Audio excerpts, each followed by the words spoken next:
In just under 10 minutes on BBC Two, Newsnight has the latest developments in the Middle East crisis as Iraq announces its intended withdrawal of troops from Kuwait. Here on BBC One at 11:15, the late-night movie is John Landis's offbeat comedy thriller Into the Night. Jeff Goldblum and Michelle Pfeiffer lead a cast which includes a host of top Hollywood directors and David Bowie in a fast-moving tale of crazed assassins and stolen diamonds. Before that, we take a box at the Royal Albert Hall to join Omnibus at the Proms. The programme is presented by one of the stars of the English National Opera, the soprano Lesley Garrett.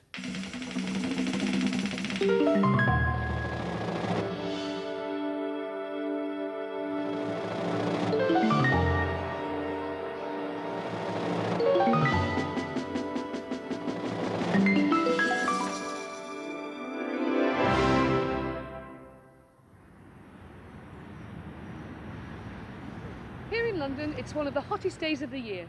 Not the sort of weather for a bunch of musicians to be giving a concert. But tonight, the Philharmonia, conducted by Claus Peter Flor, will be doing exactly that. The Albert Hall looks as if it's going to be packed, and one reason why some of the promers have been queuing in this heat since the crack of dawn is to hear the American Joshua Bell play the Beethoven Violin Concerto. Joshua made his debut with the Philadelphia Orchestra when he was only 14.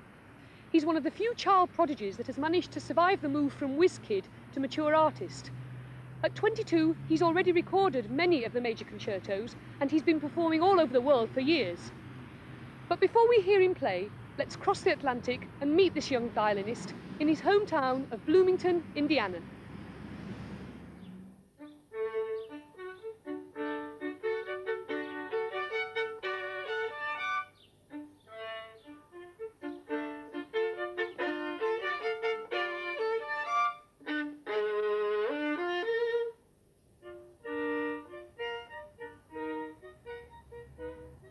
I was born right next to really the largest music school in the United States. It's Indiana University in Bloomington. The school is really best known for its music, so I was always taken to a lot of concerts, and there are every night 3 or 4 different concerts going on, which is a lot for such a small town of, I think, 60,000 people.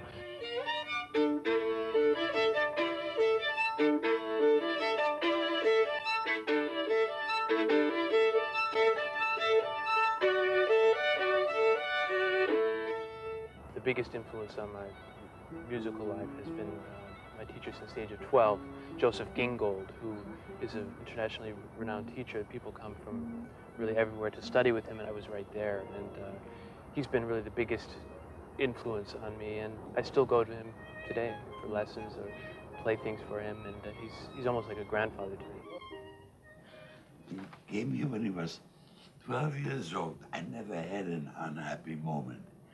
And he gave me nothing but joy and brought out, I think, the best in me as a teacher because he was such an inspiring talent.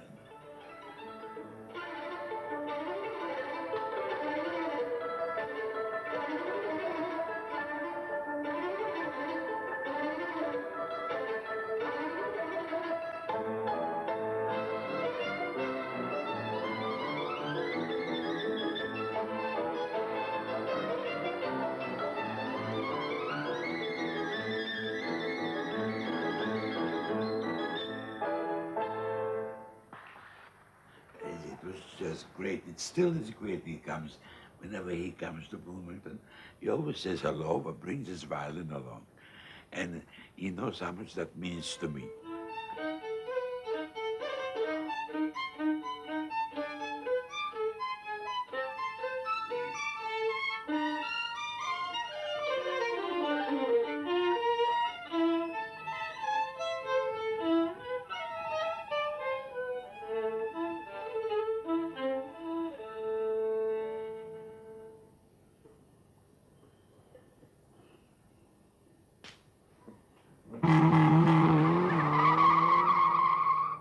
I don't suppose anyone's heard of Bloomington here in Britain, but somehow you'd recognise the place straight away. It's one of those provincial American towns we've seen in so many Hollywood movies. But it's Bloomington's music school that's really special. It's one of the best in the States. Joshua began his training here and then decided to stay, instead of going on to somewhere more famous. The Juilliard in New York, for instance. For as long as he can remember, Bloomington has been home. because I travel so much, I start to even lose the sense of where is home, and that's not very good, really.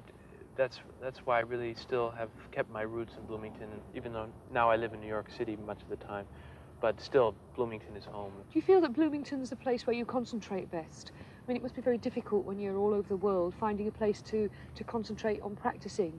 I try now to schedule time just to work and to go home and just practice, or maybe even not practice, but just get my mind away from other things. But the violin isn't the only thing you play, is it? Well, I play a lot of sports and games, and I always love basketball, and especially, I'm from Indiana, which is especially known for its basketball. I started playing tennis at a very young age, and most recently golf I've started playing, which I'm horrible at, but I've sort of become addicted to that. I've always thought that the violin is really quite an uncomfortable instrument to play. I mean, your arms and your hands and your neck are all twisted in a funny shape, aren't they? I wondered if your sport helped you to free up. Well, I think it's important to be in shape. Certainly, performing is a very aerobic exercise. I think that's why conductors and violinists live so long, is because there's always that motion. So I think staying in shape helps me have enough energy when I get out and perform.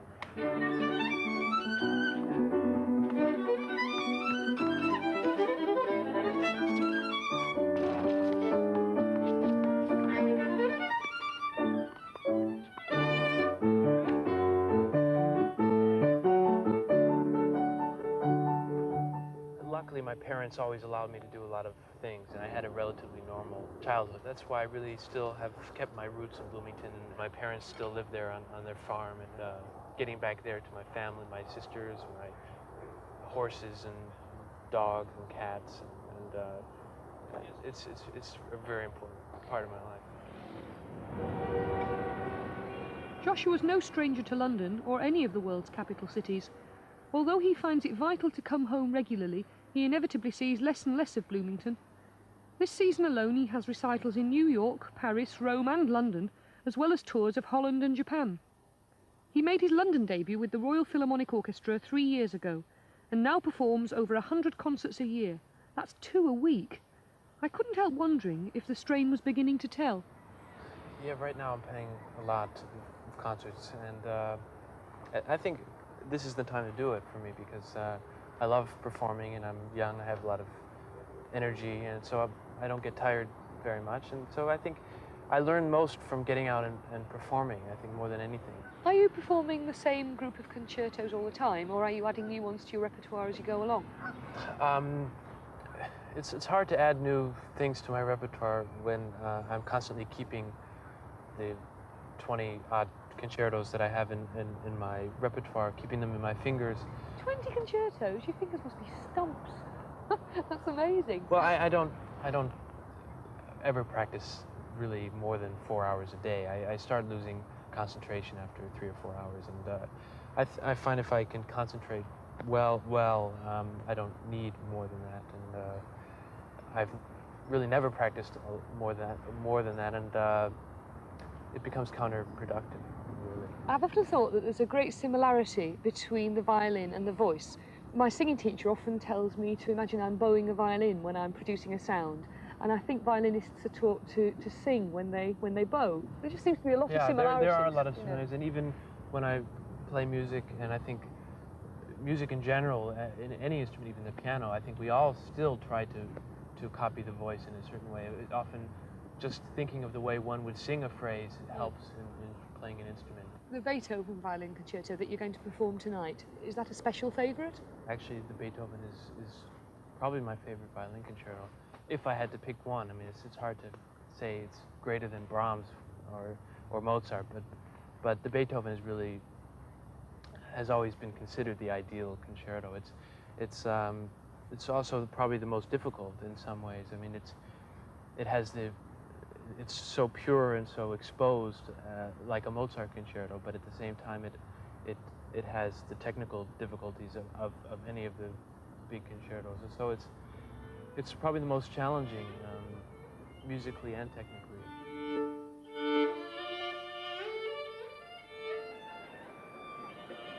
we've definitely picked the right prom to come to. Tonight's is a sellout, which is great because it's Joshua's prom debut. A week ago, he'd never even been to a prom, let alone played a concerto in one, and now he's got to face this lot. I hope they like Beethoven.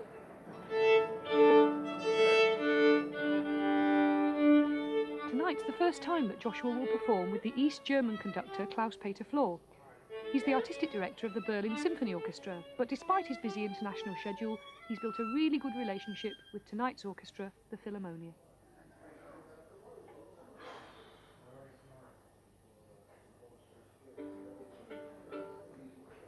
Okay, thanks very much. Toy, toy. Where are you? Around there. Yeah, okay.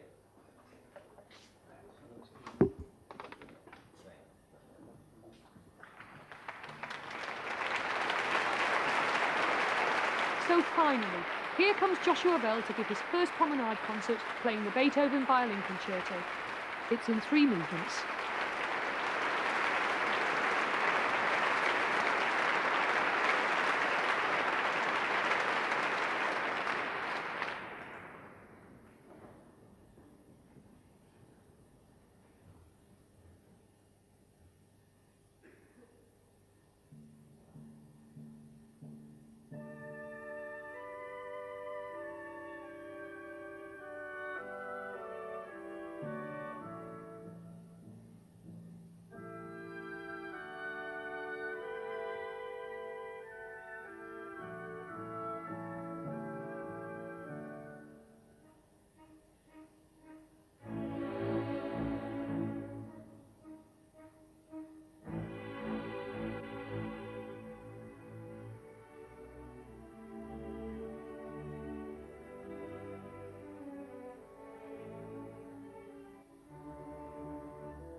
But there's a chance to see Lesley Garrett in performance when she sings at the last night of the Proms on September the 15th.